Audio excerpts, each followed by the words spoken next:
Bonjour, bienvenue au cours d'électricité et magnétisme. On va faire la première partie, donc le premier cours, section 1.1 et 1.2. Je vous encourage très fortement à avoir avec vous votre livre parce que je vais m'en servir vraiment souvent. Je vais faire référence aux exercices, aux exemples du livre. Comme ça, vous avez déjà tout décrit avec vous. Donc, gardez-le pas loin, ça va être pratique. 1.2, la charge électrique et la loi de Coulomb. On va commencer par définir plusieurs notions qui sont bien importantes. Il est possible que vous ayez déjà vu ces notions-là au secondaire. En fait, j'espère que vous avez déjà vu ça. Donc, on va commencer par les charges électriques. Les charges électriques, c'est la charge des protons puis des électrons. On l'appelle aussi la charge élémentaire. La charge élémentaire, c'est la charge d'un proton, c'est-à-dire 1,6 fois 10 à la moins 19 coulombs. Coulomb, c'est l'unité qu'on utilise pour représenter les charges électriques. L'électron, lui, c'est la même chose, c'est la même grandeur de charge, mais on la définit comme étant négative. Donc, moins E, ou moins 1,6 fois 10 moins 19. Donc, évidemment, même s'ils ont la même charge, ou enfin, en valeur absolue, ils ont la même charge, ils n'ont pas du tout la même masse. Donc, ça n'a rien à voir, le proton et l'électron ayant des charges de grandeur identiques, en valeur absolue, ils n'ont pas du tout la même masse. Donc, il y a un facteur 1000 entre les deux qui est vraiment très important quand on utilise des protons ou des électrons dans les problèmes. Donc, si on prend une charge positive puis une charge négative, elles vont avoir une attraction entre les deux, donc elles vont s'attirer, comme on peut le voir dans la figure qui est en plein milieu de la page. Alors que si on prend des charges de même signe, deux positives ou deux négatives, bien, elles vont se repousser, donc elles vont subir chacune une force dans des sens opposés, donc une répulsion. Bon, on a dit que la charge élémentaire était en coulombs. C'est quoi ça, un coulomb? Ce qui est weird, c'est qu'un coulomb, la définition d'un coulomb, c'est la charge de 6,24 fois 10 à la 18 protons, ou 6,24 fois 10 à la 18 fois la charge élémentaire. C'est ce qu'on appelle une définition circulaire. C'est comme un chiffre arbitraire, puis voilà, c'est ça le chiffre qu'on utilise. Ben, c'est ça. On peut rien faire d'autre. Bon, il y a un principe qui est bien important, les charges ne peuvent pas disparaître. Donc, si j'ai des protons puis des électrons, ils ne vont pas s'envoler ou disparaître. Donc, si j'ai une certaine quantité de protons ou une certaine quantité d'électrons, ben, je vais avoir une certaine charge. Si j'ai un objet qui est chargé positivement, ben, c'est parce qu'il y a plus de protons que d'électrons. Tout simplement, c'est ça que ça veut dire. Ça ne veut pas dire qu'il n'y a pas d'électrons, ça veut juste dire qu'il y a plus de protons. Et inversement, si j'ai un objet qui est chargé négativement, ben, ça veut juste dire qu'il y a plus d'électrons et moins de protons. Donc, ce qu'on fait quand on représente ces objets-là qui sont chargés, bien, on va représenter les charges excédentaires. On ne va pas représenter toutes les charges parce qu'il y en a évidemment vraiment beaucoup. Donc, on va faire une représentation du nombre de charges supplémentaires. Donc, dans le cas de l'exemple qui est ici à gauche, on voit des charges négatives sur une des sphères. Et ça signifie qu'il y a plus d'électrons dans cet objet-là que de protons. Donc, on peut passer des charges d'un objet à un autre, soit par contact. Donc, si je mets en contact un objet qui est chargé avec un objet qui n'est pas chargé, mais des charges peuvent se transférer de l'objet chargé vers l'objet pas chargé. Et je peux le faire aussi par induction. On va voir comment ça fonctionne. Donc, on peut le faire sans contact. Mais il y a des petits trucs pour faire ça. Donc, on va commencer par expliquer un exemple vraiment simple. Donc, si je prends un objet qui est neutre, encore une fois, ça ne veut pas dire qu'il n'y a pas de protons ou pas d'électrons, évidemment. Ça veut dire qu'il y a autant de protons que d'électrons. Si je prends un objet qui est neutre, à l'intérieur, il y a plein de charges positives et négatives, et les charges négatives, les électrons, dans un objet conducteur, en tout cas, sont libres de se déplacer. Normalement, elles vont se répartir de façon uniforme sur l'objet. Par contre, si j'approche de cet objet-là, un autre objet qui, lui, est chargé, comme on voit sur l'image qui est ici, ce que ça va faire, comme il est chargé négativement, ça va faire en sorte que les électrons de mon objet neutre vont être repoussés, donc ils vont s'en aller vers la droite, et ce qui va créer un vide d'électrons, donc il va y avoir un manque d'électrons à gauche de l'objet. Donc, c'est là qu'on le représente comme étant chargé positivement. Ça ne veut pas dire que les charges positives se sont pitchées de côté gauche, ça veut juste dire que les électrons sont partis. Et donc, maintenant, il manque des électrons.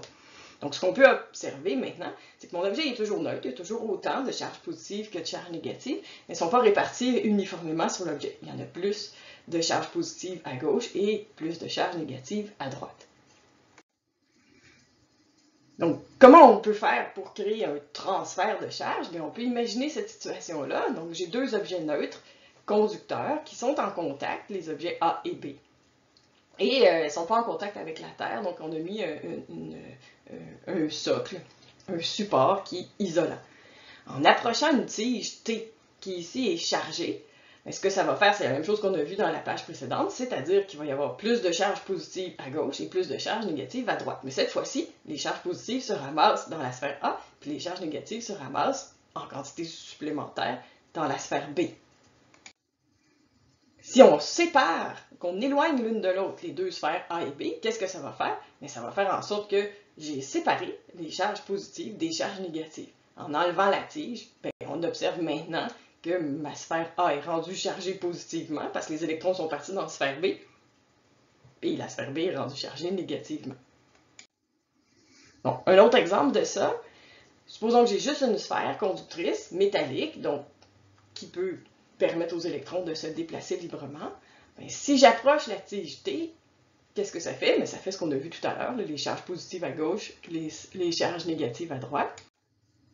Et là, on va faire un lien avec la Terre. On va faire une mise à la Terre. Qu'est-ce que ça veut dire, ça? Mais la mise à la Terre, c'est le fait de mettre en contact un objet avec la Terre. Ça a l'air bizarre, mais c'est parce que la Terre, c'est bien important. C'est un gros réservoir de charge. C'est-à-dire que si je manque d'électrons, on peut aller en chercher dans la Terre, parce qu'il y en a vraiment plein. Et si j'ai trop d'électrons, je peux les envoyer dans la Terre, parce qu'elle peut en prendre vraiment plein aussi. Alors ça, c'est un principe qui est bien important en électricité. Le fait de faire une mise à la Terre, ça permet de rééquilibrer les charges. Alors là, en faisant ça, qu'est-ce que je fais? Bien, je mets en contact la partie qui était chargée négativement avec la Terre. Mes électrons en trop s'en vont dans la Terre. Et là, j'enlève le fil, j'enlève la mise à la Terre. Qu'est-ce que j'ai maintenant? Bien, j'ai ma sphère où les électrons sont partis. Donc, il reste des charges positives. Et en enlevant la tige, bien, j'ai réussi à charger positivement cette sphère-là sans contact. Donc, c'est juste un principe qui est bien important de comprendre qu'on peut charger des objets sans nécessairement les mettre en contact, sans qu'il y ait juste un transfert de charge entre les deux objets parce qu'ils se touchent. La charge totale d'un objet va dépendre de la quantité de protons puis de la quantité d'électrons. Donc, on va représenter N comme étant le nombre, donc nombre d'électrons, nombre de protons. Si j'ai plus d'électrons, si j'ai un nombre d'électrons supérieur au nombre de protons, mon objet va être négatif. Et inversement, si j'ai plus de protons, il va être positif. Puis s'il y en a autant, mon objet est neutre. Pour représenter la valeur de la charge, la valeur Q, ce qu'on va faire, c'est qu'on va faire la différence entre le nombre d'électrons et le nombre de protons, qu'on va appeler N majuscule. Et on va multiplier ça par la valeur de la charge élémentaire E. Ce qui va me donner la charge totale qu'on va représenter par la lettre Q minuscule. Section 1.2, la loi de Coulomb. Bon, là, on va faire des maths, c'est quand même un cours de physique, on s'attendait à ce qu'il y ait des maths. Donc, la loi de Coulomb, c'est la loi qui détermine la grandeur et la direction de la force électrique qui existe entre deux objets chargés. Donc, cette équation-là, spécifiquement, elle s'adresse ou elle s'utilise uniquement pour les particules, les objets qu'on va considérer de volume négligeable, ou pour les sphères, un objet qui est vraiment sphérique. Pour pouvoir utiliser des équations de force électrique pour des objets qui ne seraient pas sphériques, bien là, ça prendrait des intégrales. On va passer très rapidement sur cette section-là, mais on ne va pas vraiment se rendre jusque-là. Alors, ma loi de Coulomb, force électrique égale K, la constante de Coulomb, fois la charge de l'objet 1, fois la charge de l'objet 2 sur la distance qui les sépare au carré. K, Q1, Q2 sur R carré. Ici, j'ai mis avec une valeur absolue juste pour qu'on ait une idée de la grandeur. On va rarement s'en servir de cette façon-là, parce que ça reste que la force est un vecteur. Donc, on va se servir plutôt de la forme vectorielle qu'on va voir bientôt. La constante de Coulomb, K, 9 fois 10 exposant 9, Newton mètre carré par Coulomb carré, c'est ce qui nous permet de faire le lien entre la grandeur des charges qui sont en Coulomb et la force qui est en Newton. Donc, c'est ma constante de proportionnalité. On va souvent la relier avec ce qu'on appelle la constante électrique. La constante électrique, c'est la constante epsilon 0 que vous voyez ici, qui est 8,85 x 10 moins 12 coulomb carré par newton mètre carré. Bon, c'est sur la feuille de formule, c'est pas grave si vous vous en souvenez pas par cœur, mais c'est une constante fondamentale en électricité, celle qu'on appelle la constante électrique. Le rapport entre les deux, le lien mathématique, c'est que la constante de Coulomb, K, c'est 1 sur 4pi fois epsilon 0. Donc, 1 sur 4pi fois la constante électrique. Des fois, on peut utiliser la constante électrique parce que c'est plus efficace, mais dans la loi de Coulomb, on va se servir de K parce que c'est pas mal plus rapide. Évidemment, la mécanique, on ne l'oublie pas. Le cours de mécanique était préalable au cours d'électricité. Retour de la troisième loi de Newton. La troisième loi de Newton nous dit que s'il existe une force sur un objet qui vient d'un autre objet, ben nécessairement, il va y avoir une force de même grandeur et de sens opposé sur l'autre objet. Alors, dans le cas des forces électriques, c'est aussi le cas si j'ai une charge qui crée une force sur un autre objet, mais cet autre objet-là va créer une force sur mon premier objet. Donc, ici, dans l'exemple qui est là, j'ai la charge Q1 et la charge Q2 qui sont à une distance centre à centre de R et qui vont exercer l'une sur l'autre une force électrique de même grandeur et de sens opposé. Pour l'écrire de façon vectorielle, cette force-là, on va l'écrire de cette façon-ci, cette relation-là, la façon de l'écrire est vraiment importante, ça nous permet de ne pas nous mélanger, surtout avec les signes. Remarquez, ici, la disparition de la valeur absolue. Et puis là, c'est bien important parce que les forces peuvent avoir des directions négatives, parce qu'elles peuvent être orientées vers l'axe des x négatifs, vers l'axe des y négatifs. En fait, ça va être des vecteurs, donc évidemment, il peut y avoir des composantes qui sont négatives. Fait que mon équation, je l'écris comme ceci.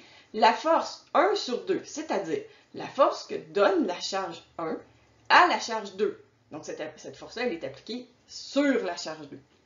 Alors, la force de 1 sur 2, c'est KQ1, Q2 sur R carré. Ça, c'est la même forme d'équation qu'on a vue tantôt, multiplié par le vecteur unitaire U1 vers 2. Bon, un vecteur unitaire, c'est quoi? C'est un vecteur qui mesure 1 de longueur. 1 quoi? Ça ne se répond pas, il n'y a pas d'unité. Donc, c'est 1 de longueur et qui est orienté de la charge 1 vers la charge 2.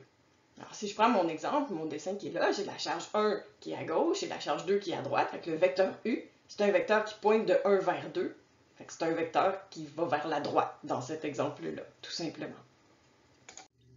Alors, si on veut faire un petit exemple, on va prendre deux charges, donc tout simple, on va le faire en une dimension, en ligne droite. Deux charges, la charge Q1 qui est de 2 microcoulombs. Mon micro, c'est vraiment important, ça veut dire 10 à la moins 6. C'est un ordre de grandeur qui est beaucoup plus probable dans le cas des charges, parce que les charges, c'est rarement des coulombs, ce qui est une quantité de charge vraiment très grande. Donc, on va beaucoup plus se servir des microcoulombs puis des nanocoulombs, donc 10 moins 6 ou 10 moins 9. C'est bien important, c'est des préfixes que vous devez connaître, là. On va les utiliser tout le temps de toute façon. Si vous ne les apprenez pas après quelques exercices, je suis inquiète pour vous. Donc, vous avez une charge Q1 de 2 microcoulombs. À sa droite, une autre charge Q2 de moins 3 microcoulombs. Donc, elles sont séparées de 2 mètres. Alors, si je veux connaître la valeur de la grandeur et la direction de la force donnée par la charge 1 sur la charge 2. Donc, ça, c'est bien important, c'est la charge bleue. C'est sur celle-là que la force va être appliquée, donc sur la charge Q2. Je prends mon équation qu'on a vue sur la page précédente, KQ1, Q2 sur R carré multiplié par le vecteur unitaire. Donc, on va remplacer tous les chiffres, on les connaît tous. Ici, c'est facile. 9 fois 10 à la 9, 2 fois 10 moins 6, moins 3 fois 10 moins 6, sur la distance au carré, donc 2 au carré. Et la partie importante, c'est le vecteur unitaire. Le vecteur unitaire, c'est quoi? C'est le vecteur qui va de 1 vers 2, puisque c'est la force de 1 sur 2 que je cherche, j'ai besoin du vecteur unitaire de 1 vers 2. Puis de 1 vers 2, c'est vers la droite, tout simplement, c'est-à-dire dans la direction x positive.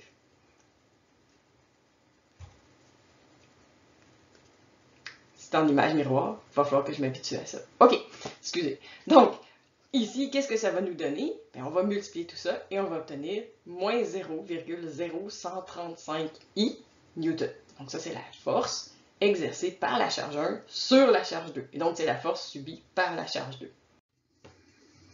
Ensuite, Si on veut faire l'inverse, si je veux trouver c'est quoi la force que subit la charge 1 et qui lui vient de la charge 2, donc la force de 2 sur 1. Alors, ce qu'on va faire, même équation, KQ1, Q2 sur R carré, mais cette fois-ci avec le vecteur unitaire de 2 vers 1.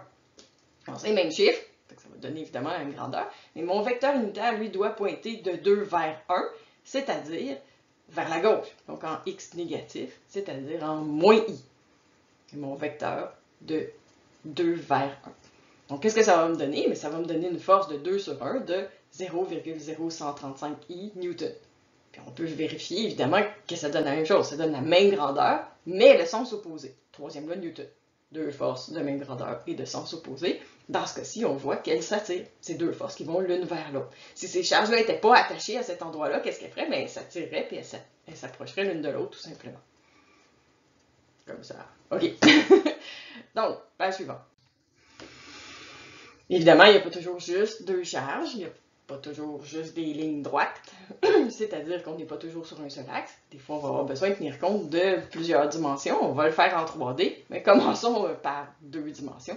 Donc, qu'est-ce qui se passe ici? J'ai 4 charges disposées en rectangle. C'est la situation numéro 2 dans votre livre, donc à la page 24. C'est un exemple, donc vous pouvez évidemment suivre tout le développement dans le livre aussi. C'est le même exemple. J'ai pris la même figure, c'est pareil. Donc, ce qu'on vous demande de faire, ici, c'est de déterminer la force totale sur la charge D. Donc, je veux trouver c'est quoi la force que A donne à D, la force que B donne à D et la force que C donne à D, et je vais les additionner. C'est la somme. La force totale, c'est une somme des forces, c'est une somme vectorielle, comme on faisait en mécanique. On vous donne les valeurs suivantes. QA égale à 1 microcoulomb, QB égale à 2 microcoulombs, QC égale à moins 3, puis QD égale à moins 4. C'est très original comme chiffre. Voilà. Donc, on va commencer par les plus faciles. Supposons la charge, les charges A et D. Donc, on a une ligne droite verticale ici. On va déterminer la force de A sur D. Donc, K fois QA fois QD sur R au carré multiplié par le vecteur unitaire. Dans ce cas-ci, je vais entrer chacun des chiffres. 9 fois 10 à la 9, 1 fois 10 moins 6, moins 4 fois 10 moins 6. La distance entre les deux, c'est la distance verticale, donc 3 mètres. Et mon vecteur unitaire, c'est le vecteur qui va de A vers D. Donc, je pars de l'origine et je m'en vais vers D, donc vers le haut, c'est-à-dire J positif. Donc, mon vecteur unitaire, c'est J. En multipliant tous les chiffres qui sont là, j'obtiens moins 0,004 J newton ou moins 4 J millinewton, 10 moins 3. Vous pouvez l'écrire des deux façons. Personnellement, ça ne me dérange pas. C'est vraiment la même affaire. Ensuite, on va faire la même chose entre C et D, parce que c'est à l'horizontale, cela aussi est assez facile. Les vecteurs unitaires sont faciles à identifier. Donc, je fais le même calcul, cette fois-ci avec les charges C et D. Donc, on va avoir K, QC, QD sur R au carré, multiplié par le vecteur unitaire de C vers D. Donc, je mets les chiffres. QA, c'est moins 3 fois 10 moins 6. QD, c'est moins 4 fois 10 moins 6. Et la distance, cette fois-ci, c'est la distance horizontale, c'est 4 mètres. Mon vecteur unitaire, toujours la partie la plus importante, c'est le vecteur qui va de C vers D, donc qui va vers la gauche. Mon vecteur unitaire, c'est moins I. En multipliant tout ça, on va obtenir moins 0,00675 I newton ou moins 6,75 I millinewton. Remarquez que dans les exercices, puis je vais exiger la même chose dans les examens, le nombre de chiffres significatifs qu'on vous demande, c'est 3. Donc, je sais qu'il existe toutes sortes de règles, toutes sortes de façons de réfléchir à ça, mais on peut, vu que c'est des exercices théoriques, supposer que les chiffres qu'on vous donne, ils sont parfaits. Bien, évidemment, s'ils sont parfaits, ça veut dire qu'il peut y avoir autant de décimales qu'on peut s'imaginer, puis que si je vous dis que la charge c'est 4, mais c'est en fait 4,00000000. Donc, évidemment, je ne veux pas que vous m'écriviez plein de zéros, ça ne sert à rien. Si la réponse c'est moins 4 J millinewton, c'est pas nécessaire d'écrire moins 4,00. Ça ne sert à rien, vous m'apprenez rien. Il n'y a pas d'informations supplémentaires. S'il y a plus de décimales, arrondissez pas trop, arrondissez pour qu'il y ait 3 chiffres significatifs. Comme dans la réponse ici, moins 6,75 I millinewton. 3 chiffres significatifs. Bon, mais qu'est-ce qu'on fait maintenant entre B et D? Bon, entre B et D, ce qu'on va faire, c'est qu'on va déterminer le vecteur unitaire qui a de B vers D. Donc ça ne sera pas I ou J, ça va être un petit peu plus compliqué, mais on est capable de trouver ça. Alors, pour déterminer ce vecteur unitaire-là, ce qu'on va faire, c'est qu'on va trouver c'est quoi le vecteur qui va de B vers D et on va diviser par la grandeur du vecteur. Donc, je vous donne un exemple. Bon, on va regarder ce que ça donne ici. Là. En fait, vous avez le vecteur qui va de B vers D. Si je veux me rendre de B à D, je peux faire 4 mètres vers la gauche et ensuite 3 mètres vers le haut. Qu'est-ce que ça fait? Ça me fait moins 4i plus 3j. Ça, c'est mon vecteur. C'est un vecteur qui va de B à D. Ce vecteur-là a une longueur 5. 3 au carré plus 4 au carré, puis on fait la racine, ça fait 5. Donc, j'ai un vecteur qui mesure 5, mais moi, je veux un vecteur qui mesure 1. Qu'est-ce qu'on fait quand j'ai quelque chose qui mesure 5 puis je veux qu'il mesure 1? Bien, je le divise par 5. Donc, c'est ça qu'on va faire. On va prendre le vecteur unitaire, moins 4i plus 3j, et on va le diviser par 5. Ce qui va me donner moins 0,8i plus 0,6j. Ce vecteur-là mesure 1. Vous pouvez le vérifier. Prenez votre calculatrice si vous voulez. 0,8 au carré plus 0,6 au carré. Racine, si vous voulez, mais ça ne change rien. Ça va donner 1. C'est un vecteur unitaire. Il y a une longueur 1 et il est orienté de B vers D. Maintenant, je peux appliquer l'équation comme on l'a fait dans les autres cas. Alors, je remplace. Charge de B, 2 fois 10 moins 6. Charge de D, moins 4 fois 10 moins 6. La distance, on vient de la trouver, c'est 5.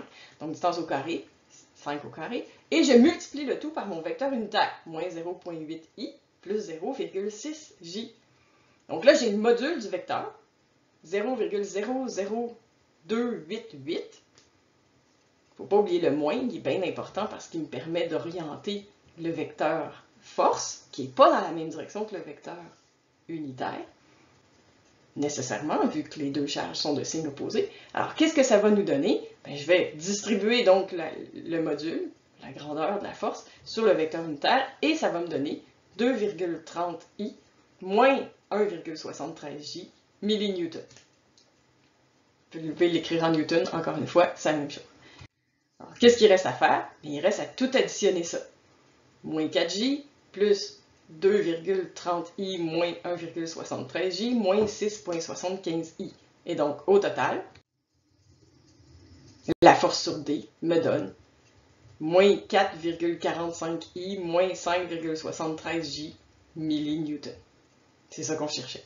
La force totale sur la charge D. Remarquez que si on le faisait en 3 dimensions, le principe serait exactement le même. On pourrait trouver le vecteur unitaire. Il serait juste en 3 dimensions, donc avec des IJK, et on diviserait quand même par le module du vecteur. Le module du vecteur, ça reste la grandeur de chaque composante au carré, puis on fait la racine. On peut faire Pythagore en 3D, c'est aussi bon. Si on le représente graphiquement, la somme de mes 3 forces, ben ça va me donner un vecteur qui s'en va vers le bas, puis un peu vers la gauche. Mon vecteur final. Alors, là, ce que je vais faire, je vais vous donner 2 exercices. 2 exercices à faire par vous-même, qu'on va regarder ensemble au début du prochain cours. C'est comme ça qu'on va faire à chaque fois. C'est la meilleure façon de vous assurer que vous comprenez. C'est pas grave si vous n'arrivez pas tout le temps à la réponse, mais ça vaut vraiment la peine d'essayer. Souvent, je vais choisir des exercices qui vont vous faire travailler un petit peu pour être sûr que vous compreniez bien les concepts de base. Donc ici, première question. Je vous donne 3 charges. Vous pouvez le lire dans le livre aussi, hein? C'est l'exercice 1.2.10. Vous pouvez trouver ça à la fin de la section 1.2. Donc, vous avez la charge A, moins 2 microcoulombs. Vous avez la charge B, moins 3 microcoulombs et charge C, 6 microcoulombs, qui sont placés, comme vous le voyez sur le schéma, avec 5 mm de distance entre A et B et 5 mm de distance entre A et C. On vous demande de déterminer la force résultante sur la bille A, ce qui devrait être assez facile parce que ça donne juste des forces qui soient en I ou en J. Et ensuite, la force résultante sur la charge B. Donc, faire exactement la même méthode qu'on a faite dans l'exemple précédent. Deuxième exercice, à faire par vous-même. Celui-là, il n'est pas dans le livre, donc je vous le donne comme ça ici. Vous pouvez le prendre en note. Bien, en fait, vous devez le prendre en note parce que vous devez l'essayer. Donc, je vous donne 2 charges. Q1, qui est celle de gauche, qui est 2 microcoulombs. Q2, qui est celle de droite, qui est 3 microcoulombs. Et Q3 qui est une inconnue.